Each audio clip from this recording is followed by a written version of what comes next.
Welcome back to the Holistic Navigator Podcast, everyone, where we believe in the body's ability to heal itself if it's given the proper nutrients and care. Thank you so much for listening today, and happy holidays. We're getting really close to Christmas and hope everyone enjoys their time off. If by chance you happen to be new to the podcast, we just want to say welcome. My name is Brian Strickland. I'm the producer of the show, and I'm joined in the studio today by our host, Ed Jones. And our goal is to simply educate anyone who may be interested in learning more about natural, holistic healing. We have another great episode for you today on some supplements that might not be on your radar, and never may have been for that matter. Ed has a few of his favorite, more obscure supplements lined up that you may find surprisingly beneficial. And on that note, I guess it's time to hand it over to the host of the show, Mr. Ed Jones. Thank you, Brian, so much. What a great intro, and you get me all in the rhythm for this. And I had a great off day yesterday being in the woods, and it helps to ground me and recalibrate me for more and more excitement for what I do, which is talking about health, not just supplements, but exercise, sleep, food, all of it. Don't ever think that I'm all about believing you can achieve optimal health with just supplements, but that has been more of my passion for 41 years, and I am here to help everyone know what to do and not what to do in regard to all these subjects.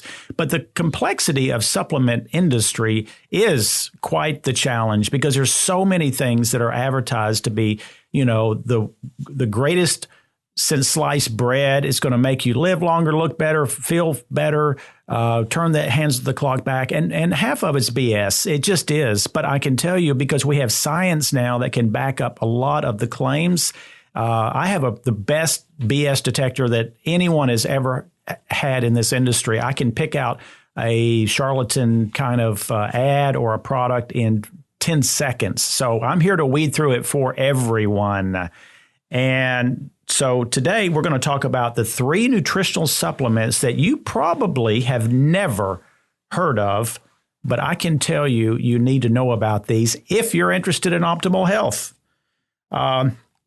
I was a policeman back in 1978 for several years. And why I'm saying that is most mornings, or if I work midnight shift, most evenings, I would get up and I would put on my bulletproof vest. And of course, then get dressed with the rest of the clothes to go to work. That bulletproof vest gave me a sense of security, which partially was, not going to completely protect me against a bullet to the face or something else, but it gave me a huge kind of insurance against, being killed or mortally wounded by the wearing of the vest. I see supplements, I see lifestyle, I see foods, I see your choices every day as your bulletproof vest. And a bigger part of this conversation has to rely on supplements. I am telling you right now that you probably cannot, unless you've been genetically blessed, go into your 50s, 60s, 70s, and 80s with what you would want to achieve without the wise choices and use of supplements. So today we're going to talk about 3 of those so you can have your bulletproof vest. How about that, Brian? That sounds awesome. First off, before I list the 3, I want to tell you, why does conventional medicine and healthcare not embrace these ideas, this conversation? They never have, and they never will. They won't. And it's not really because the people in the system don't want to. Many of them do, actually. I'm talking to a lot of young physicians today, and they are disenchanted with the profit-driven system that allows them to have 9 to 12 minutes with a patient. They know that healing cannot take place in 12 minutes. You can patch in 12 minutes, and that's really the way the system works.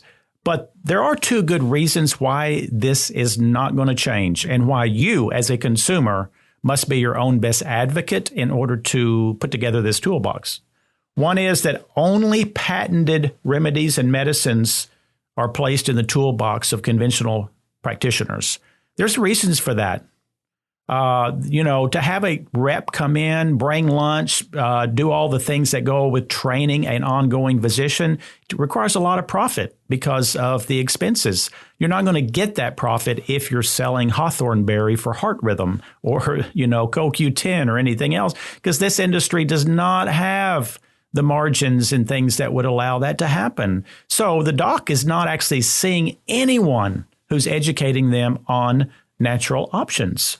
And secondly, as long as they prescribe medicines, regardless of how damaging and toxic they are, they have legal protection in a court of law because of the way the system is somewhat rigged. In order to make the machine run efficiently, you can write prescriptions all day long if they're semi-appropriate, and you're fine. And I know I talked to a nurse practitioner from one of the big hospitals in Atlanta about 3 months ago. And I asked her, I said, so in that 12-minute conversation you have with a patient, if they have a desire to choose natural remedies, can you talk about that? She said, we are told every single week you will be on probation if you discuss anything that is not a normally prescribed drug. I said, you're kidding. She said, no. I said, that is sad. It really is sad. So we have to keep in mind that that's the way the system's working, and that doesn't mean that you have to fall prey to that, because healthcare today is assembly line medicine. It's not individualized or personalized. So let's talk about the 3 other options that you may want to place in your toolbox. Now, some of these will be probably for people who are not 20 years old, maybe not even 30, but somewhere between 30 and 40, when you really start maybe having a better budget to support it, and you get completely convinced that you are the one who has to take care of your health, and you realize that no one else is really going to do that. Well, you may want to know about these, because I'm telling you, I could drop dead tomorrow. We all could. We're one blood clot away from turning our life upside down. But it puts the odds so significantly in your court. That's all we can do, people. We can address the common sense subjects like the sleep, the exercise, the stress management. But the supplement protocol is humongous for maintaining cellular health. First one is vitamin K. I know some people have heard of vitamin K, but most people I counsel with don't really know about the supplementation of vitamin K. The thing we know about vitamin K is that if we read about it, or we have relatives who are on blood thinning medicine, Coumadin, they cannot eat foods that have vitamin K because it interrupts the function of that drug. So there's one of the most commonly known topics on vitamin K. But we know it has to do with clotting. We know it comes from green vegetables. But guess what happens when you're deficient in vitamin K? Very significant issues with cellular damage. In fact, some of the people who are researchers feel that vitamin K is going to be even more important than vitamin D, which we all know plays a significant role in about 100 things.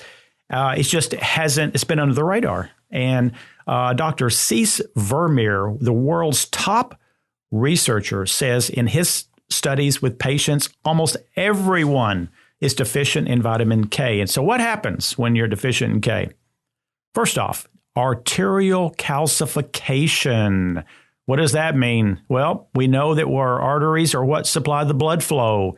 We know it's like a water hose. And if the water hose gets messed up with substances inside the hose, it reduces the flow of the water. Same thing happens with calcification within the artery. And what's interesting is when they want to do studies on animals and rats to look at the heart disease and calcification issue, they make them deficient in K. Well, here's the catch. Does that make sense then that we give Coumadin, which they make you not take K? They're giving you a drug that makes blood flow, but in the long run, it's increasing calcification. Another part of the insane system that we are involved in. Secondly, varicose veins. How many women and even men have a trouble with that past 30 and 40?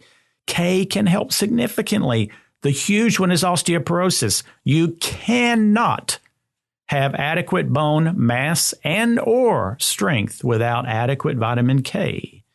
Prostate disease, a humongous amount of studies showing the relationship between if you maintain K and maintain prostate health. And that is something of ultimate concern to most men. Even reduction of many things like leukemia. Dementia is a big one with vitamin K. And, where does K come from? Well, Brian, I mean, most of us know veggies, green colored things. And that's, again, we go back to the diet. I will not say you should try to live off of any supplement, pills, and then go out and eat bad.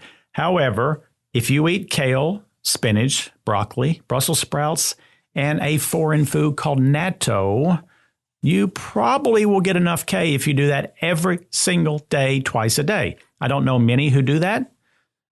So let's maybe put another piece into the toolbox and put your bulletproof vest on by supplementing. It's not that expensive. You take one single pill a day. So there's two different Ks. There's a K1, which actually only has a lifespan of about 1 to 2 hours. They come from green veggies. So even if you're eating the green veggies, you're not getting but a 2-hour window of opportunity with those green veggies with the K1. I didn't know that. No. And you know what? It's interesting that you say that. Not that I pretend to know everything. I didn't know that until I researched for this podcast that it only had that short lifespan. K2, however, has a half-life of 3 days. 3 days. Well, that's the kind we want. Mm-hmm. Well, guess where K2 comes from? Fermented foods and natto. No one in this country's eating natto. It's really, I don't like it. And so that's not a possibility. Well, in the supplements that are available from reputable and ethical companies, they're going to combine K1 and K2.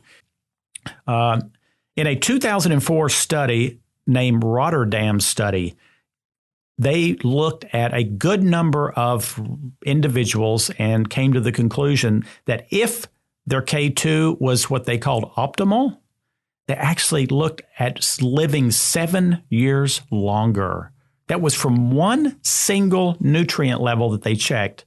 Is that absolute a forecast with a crystal ball? Heck no, it's not. But it sure lends itself to common sense that perhaps we should be taking it. Just a little bit more information on this K thing. When they looked at some Japanese trials involving about 30,000 people, the K2 level, if it was adequate, showed a 60% reduction in vertebra fractures and about 75% in other fractures of the body. So, here we are with another jewel from the nature's pharmacy. And again, the toolbox of conventional people will never, ever have these. That's why you will not hear about it at your doctor's visit. Now, in other countries, in which I hear stories from so many people from other countries who visit me or talk to me, it isn't like that in many of those. It's a 50-50 system. You go into your doc and you have something like calcification, arterial things, bone loss. They're gonna offer you two options. You can either do the straight synthetic approach, or we can take the more alternative natural approach. Which would you like, ma'am? And they're going to be open about it because they have a system that supports that. So we're going to finally learn. Hopefully you are learning because you're listening to someone who is thinking outside the box, which is myself. But, I remember being in the 60s. And in fact, Brian, my sister tells this story because she has such a memory. We would travel in the car and they would put a playpen in the back and I would just play in the playpen. Because seatbelts were not even in the car back then in the 60s. Well, that's where we are with conventional medicine and supplements. They're clueless people, and they don't want to know unless they have, somehow personally evolved. So last point on K, if you do the supplement, you got to do it with fat or it will not be transported. So there we go on K, Brian. You clear on that? Sounds good to me. Okay. Next one is something that I can assure you that no one has heard about unless they've been talking to me, which is called SPM. Specialized Pro-Resolving Mediators is the name of that. Sounds very fancy. What it is, and we go back to, again, the common thread that I run through is chronic inflammation is at the root of almost every disease we don't want. Brian, how old are you? I'm 34. 34 years old. You're probably at 34. Most people don't have any significant long-term effects yet of chronic inflammation, but it's already starting, I can assure you. And it's like it takes 10 to 30 years to really start seeing the consequences of that. And even with consequences, you can do a lot to reverse it. But, at your age is the time to really look at a lifestyle that creates less inflammation, because when you have something chronically inflamed, if it's in your arteries, guess what, people? Plaque forms. If it's in your brain, deposits that reduce your mental function. If it's between your joints, it's arthritis. If it's in your liver, it's fatty liver. You could go through the whole list. And this is something, again, conventional medicine does not embrace. They're more of a patch it system. So we can give you a drug that changes a number, but is that really fixing it? No, it's not. In fact, there's a new term called inflammaging, and that is what's causing accelerated aging in this country many times. What do you think cigarette smoke does? Why do you think when you look at a woman who's smoked for 30 years, they have all of this damage and their upper lip has these little lines in it? It's chronic inflammation. And that is what goes on within all of our bodies if we don't put together the right toolbox to help ourselves. And again, I go back to food, sleep, stress, all the things I speak about on the Holistic Navigator. So what is SPM?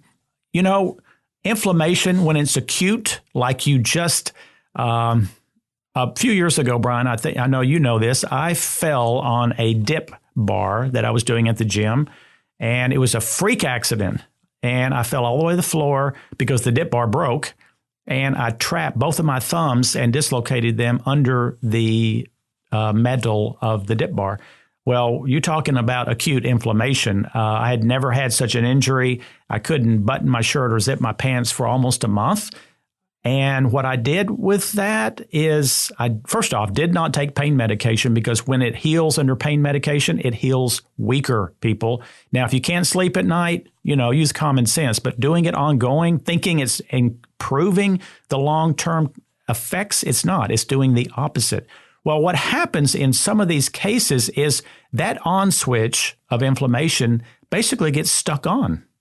It can be stuck on through many things, everything from a heart attack to falling to a migraine to whatever. These switches, which are genetically driven, should learn to go off once the healing occurs, because you want inflammation at first. You want those fluids going in. You want toxins removed. You want nutrients.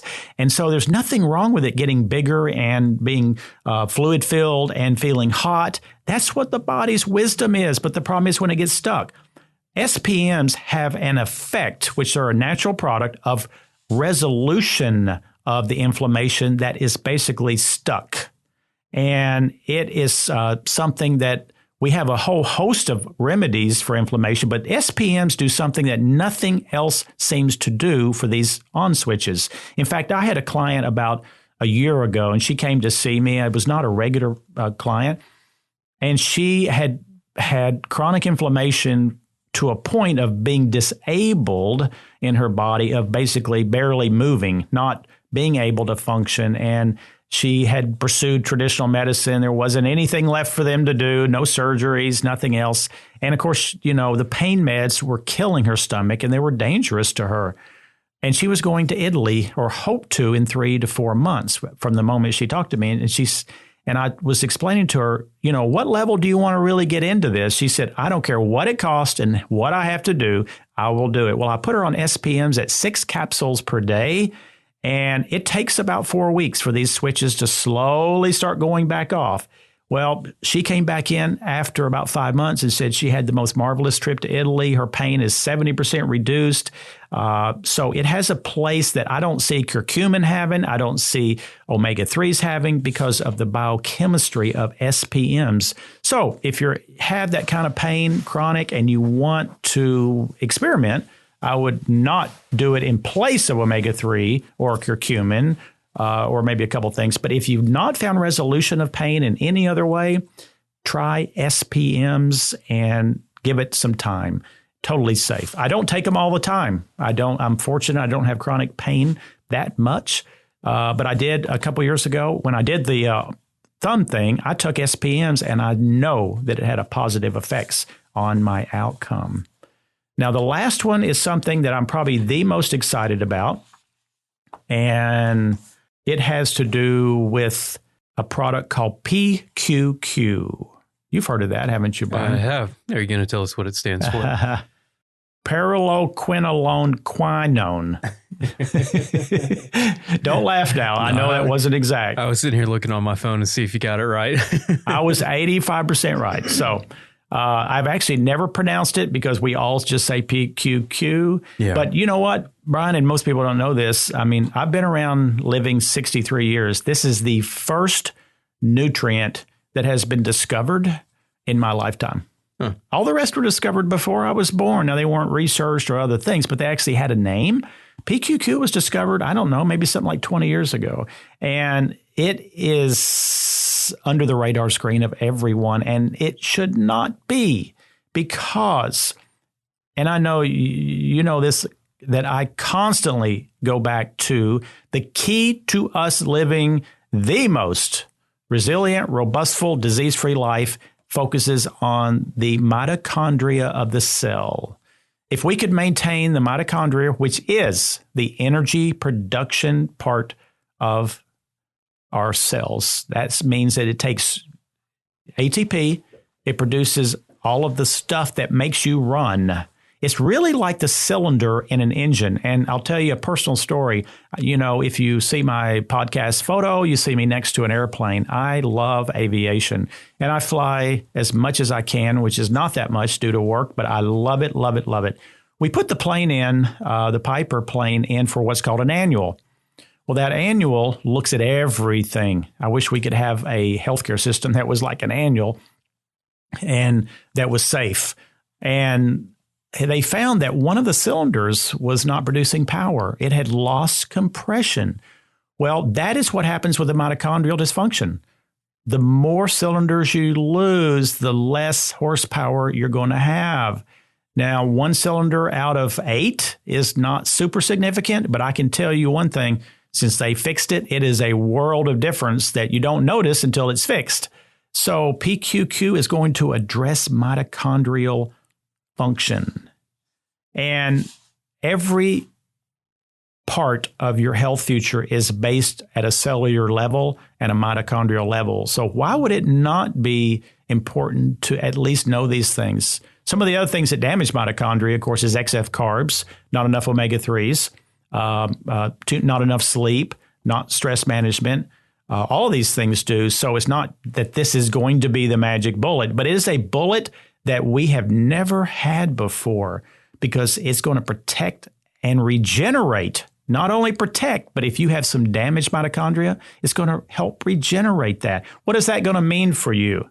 Potential memory processing improvement. Wow. Who doesn't want to at least maintain, but especially improve the mental function? The mitochondria in the brain cells are exhaustively huge, and they work 24 hours a day. If we can improve that engine, well, you can just imagine the results. Second, immune system, maintaining its health. Thirdly, I do talk about blood testing a lot. I'm a huge fan of what's called high sensitivity C-reactive protein. It is a marker for chronic inflammation. It needs to be 2 and under. Don't let any practitioner tell you that 8 and 10 and 14 is fine. It is not.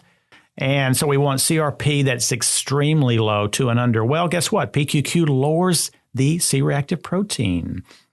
It is studies showing that it improves reproductive outcomes.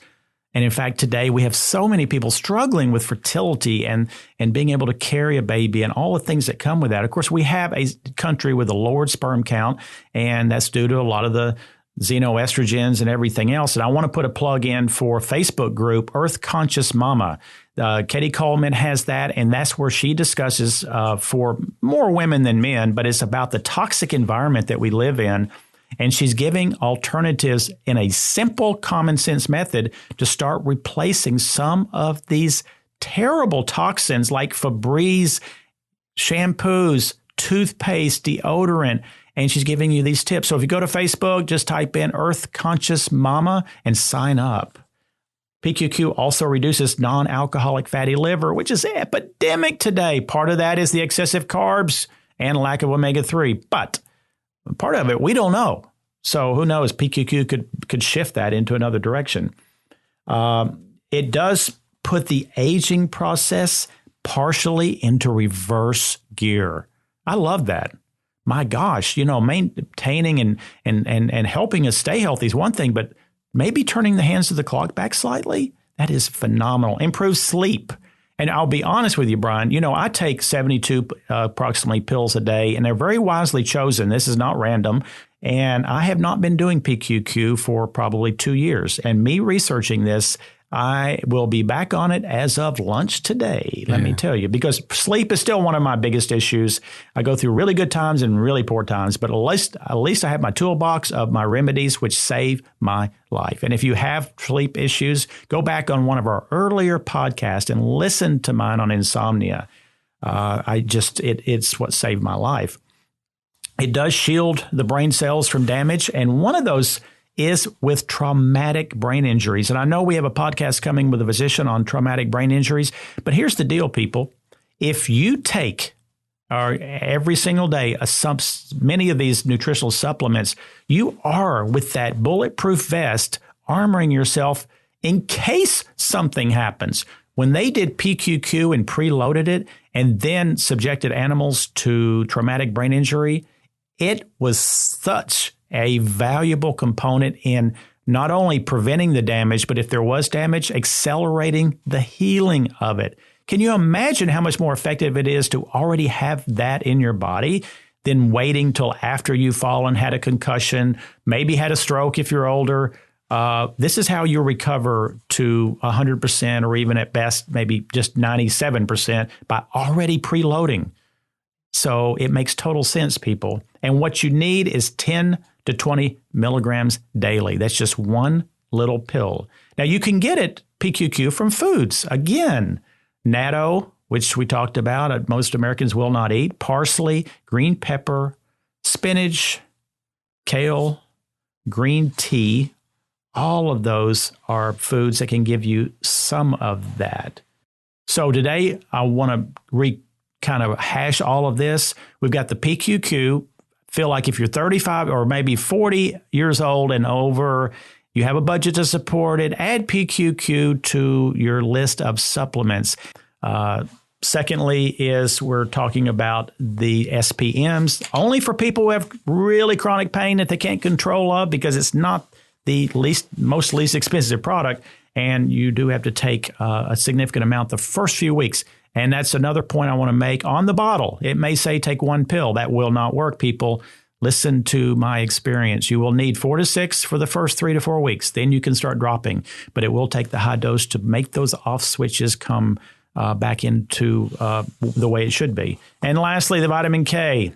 If you are on blood thinners, do not add vitamin K. And nothing I have said today is about treating any disease. It's about preventing disease. That's a totally different conversation. But if you're on medication that has to do with viscosity of your blood, discuss it with your healthcare professional. I would highly recommend finding one who is open-minded because if not, they probably already have a bias against all of these things.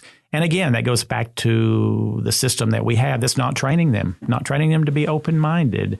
So I encourage all of you to consider these 3. If it applies to your life, then add them into your program, add them in. And I've said this so many times, probably the most repeated quote that I have, and it's actually been so altered over the past year because I don't have it in front of me, but I do classify so many people today into 2 different groups, the learners and the non-learners. I give everyone who's listening to this so much credit because that means you are a learner or you would not have made it this far listening to me on the Holistic Podcast. And we will look forward to speaking to you next time. We've got several exciting guests coming up that are going to be lined up for the next 8 weeks. So talk to you the next time. This is Edward, the Holistic Navigator. The information on this podcast and the topics discussed have not been evaluated by the FDA or anyone of the medical profession and is not aimed to replace any advice you may receive from your medical practitioner. The Holistic Navigator assumes no responsibility or liability whatsoever on the behalf of any purchaser or reader of these materials. The Holistic Navigator is not a doctor, nor does he claim to be. Please consult your physician before beginning any health regimen.